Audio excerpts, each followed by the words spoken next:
Nas páginas obscuras da história, encontramos o terrível fim de Anás e Caifás, os saduceus que mataram Jesus. Hoje, convidamos você a embarcar em uma jornada ao passado desvendando os segredos e intrigas que cercaram essas figuras influentes. Suas vidas e ações moldaram um capítulo crucial na história humana, e através desse relato, podemos refletir sobre lições valiosas. Olá, queridos assinantes do canal de Histórias da Bíblia. Convidamos vocês a compartilharem esta mensagem para que outros também possam aprender com essa história. Deixe seu like e compartilhe seus pensamentos nos comentários abaixo. Vamos criar um espaço para reflexão e aprendizado juntos, explorando os eventos que moldaram nosso mundo.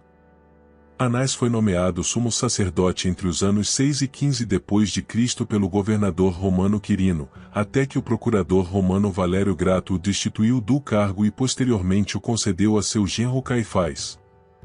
Depois disso, Anás testemunhou vários membros de sua família tornando-se sumos sacerdotes. Neste vídeo, falaremos sobre a vida e a morte de Anás e Caifás. Antes de começarmos, não se esqueça de se inscrever em nosso canal e ativar o sino de notificação para não perder nenhum vídeo. A Palestina tinha um chefe de governo que deixava pouco espaço para manobra aos líderes locais. Isso levou a uma relação complexa entre os líderes religiosos judeus, responsáveis por manter a ordem no Templo de Jerusalém, enquanto as autoridades romanas buscavam manter o controle político. Naquela época, o Templo de Jerusalém era o coração espiritual e religioso da vida judaica. A cada ano, milhares de peregrinos iam lá para oferecer sacrifícios e cumprir seus deveres religiosos. Isso lhe conferia um simbolismo poderoso e um alto valor político para aqueles que controlavam o templo. Nesse contexto de ocupação romana e alta tensão religiosa, Anás e Caifás surgiram como líderes religiosos influentes, ambos pertencentes à poderosa seita dos saduceus. Os saduceus e fariseus tinham visões diferentes das Escrituras. Por exemplo, os saduceus não acreditavam na ressurreição dos mortos ou no mundo espiritual, enquanto os fariseus acreditavam. Os saduceus tendiam a ser ricos e compravam as posições mais poderosas dos romanos. A maioria dos sumos sacerdotes era saduceu, ocupando a maioria das posições no Sinédrio. Por isso, Anás e Caifás, sendo saduceus, conseguiram ocupar a posição de sumos sacerdotes, tornando-se figuras centrais na vida religiosa judaica e dando-lhes poder e autoridade sobre os assuntos do templo.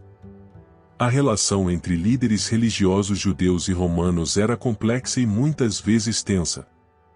A ocupação romana gerava um medo constante de revolta e perda de privilégios. Essa tensão fornece o pano de fundo para entender as ações e decisões de Anás e Caifás, especialmente em relação à sua participação na prisão e julgamento de Jesus. Com esse contexto histórico em mente, continuaremos a explorar quem eram Anás e Caifás. Anás foi nomeado sumo sacerdote em 6 d.C., durante o governo de Quirino, o governador da Síria, e ocupou o cargo até aproximadamente 15 d.C. Durante seu tempo como sumo sacerdote, Anás estabeleceu um sistema de sucessão em sua família, garantindo continuidade e poder religioso. O controle de Anás sobre o sumo sacerdócio lhe conferiu considerável poder no Templo de Jerusalém. Ele era responsável por supervisionar rituais, administrar sacrifícios e aplicar leis religiosas. Essa posição não apenas o tornou um líder religioso, mas também uma figura política-chave, já que o templo era um centro de poder e controle na sociedade judaica. Anás também controlava o imposto do templo e a troca de moeda.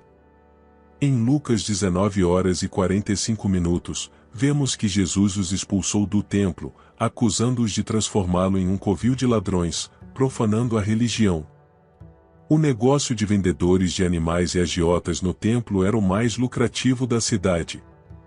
O Talmud judaico afirma que a casa de Anás era amaldiçoada, rica e sem escrúpulos, junto com os líderes corruptos do sacerdócio, cuja presença contaminava o santuário. Isso é atribuído às suas tramas para planejar perseguições. Por outro lado, Caifás era casado com a filha de Anás, e ambas as famílias eram ricas e pertenciam à aristocracia. Caifás foi nomeado sumo sacerdote por volta de 18 d.C. por Valério Grato, e sua nomeação marcou um ponto crucial na narrativa bíblica.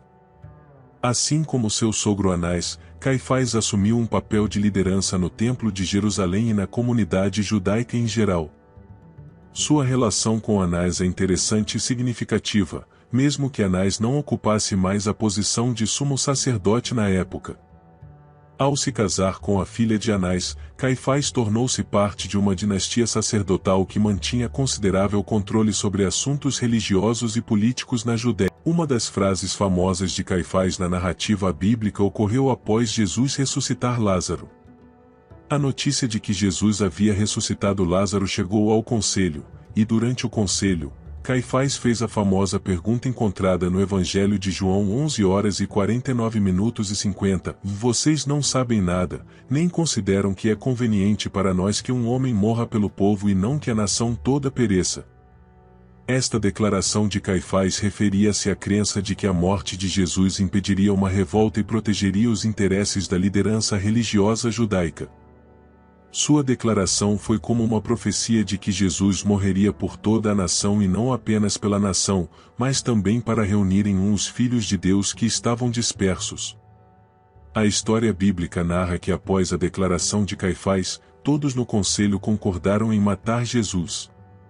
Durante o ministério de Jesus, as tensões entre ele e a liderança religiosa judaica, representada principalmente por Anás e Caifás, aumentaram gradualmente. Jesus pregava uma reforma religiosa que desafiava alguns dos ensinamentos e práticas estabelecidos pela liderança religiosa de sua época, colocando-o em conflito direto com as autoridades religiosas. Foi nesse contexto que Jesus foi preso e levado perante o sumo sacerdote para interrogatório. Primeiro, Jesus foi levado perante Anás e depois perante Caifás, que atuava como sumo sacerdote na época. Esses interrogatórios marcaram um ponto crítico na narrativa bíblica. Durante os interrogatórios, Anás e Caifás buscaram evidências contra Jesus para sustentar acusações de blasfêmia e sedição. No entanto, Jesus permaneceu em grande parte em silêncio e não ofereceu uma defesa convincente. Esses interrogatórios levaram à decisão de enviar Jesus ao governador romano Pôncio Pilatos para ser julgado e condenado. Importante notar que Anás e Caifás desempenharam um papel ativo na decisão de acusar Jesus e impressionar para que ele fosse condenado à morte. Sua influência política e religiosa contribuiu significativamente para a subsequente crucificação de Jesus no Monte Gólgota. Após a ressurreição de Jesus Cristo, Caifás se recusou a aceitar a evidência de que Jesus havia ressuscitado. Por esse motivo, ele aprisionou e tentou matar Pedro e João, e posteriormente participou da morte de Estevão.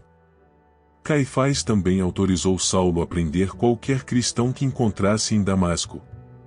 Caifás desempenhou um papel significativo na perseguição aos seguidores de Jesus, considerando-os uma ameaça à autoridade religiosa e política da época. No entanto, por volta de 36 d.C., Caifás foi deposto por Vitélio, o governador romano da Síria. Ao mesmo tempo, Pilatos também foi deposto. Finalmente, disse que Caifás foi miseravelmente assassinado e arrastado pelos romanos durante uma revolta judaica no ano 36 d.C. O túmulo da família de Caifás foi descoberto em 1990 enquanto uma estrada estava sendo construída em uma antiga caverna escondida nas encostas de Jerusalém. Por outro lado, Anás morreu batendo a cabeça contra as paredes após perceber que havia contribuído para a morte do Messias. Como nota adicional, o neto de Anás, filho de Teófilo, foi nomeado sumo sacerdote por Agripa II em 65 d.C., sucedendo Jesus de Gamala. Ele foi o último sumo sacerdote antes da destruição do Segundo Templo pelos romanos em 70 d.C. Associados de perto ao Templo de Jerusalém, ao concluirmos essa exploração, somos lembrados do impacto duradouro que as decisões e ações desses dois homens tiveram na história. Seus papéis na narrativa da crucificação de Jesus são um testemunho das complexidades da vida e das escolhas que moldam destinos. Nossa esperança é que esta história sirva como um lembrete da importância de nossas próprias ações e decisões, e de como elas podem ressoar através do tempo. Deixe seu like e compartilhe seus pensamentos nos comentários abaixo.